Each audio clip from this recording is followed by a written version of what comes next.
guys, so today's video ay mag-i-install tayo ng Eyeline sa ating Baja City 100. Kakalagyan muna natin itong lens dahil dito natin ilalagay ang ating Eyeline. So ito yung ikakabit natin na Eyeline. So gamit na ito. So pinagsama ko na dito dati tigkabilang black at yung tigkabilang red.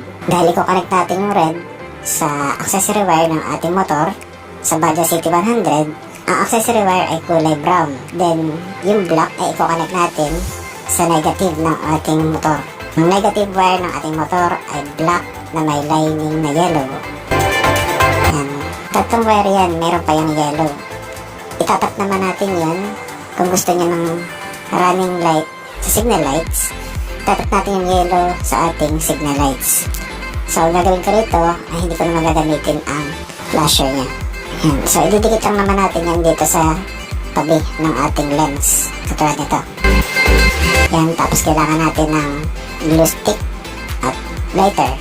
Kung wala naman, mas maganda kung meron kayong glue gun. Yan. So, lagyan ko lang naman yung dulo dahil medyo nawala na yung pagkit niya. Kung gusto nyo, yung buong eyeline ang lagyan nyo para mas matibay yung pagkit. Ayan, yung mga dulo-dulo lagyan nyo.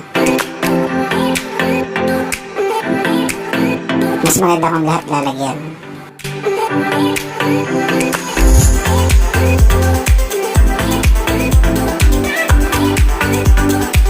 Okay guys, yan. May kabit na natin. Nasabi ko na naman kanina kung saan i-connect yung red at black na wire. Yung red ay sa accessory wire ng ating motor, kulay brown. Yung black ay sa negative, black na may lining na yellow. Sa gabi, ito naman ang kanyang itsura. Yung park light natin ginawa kong blue.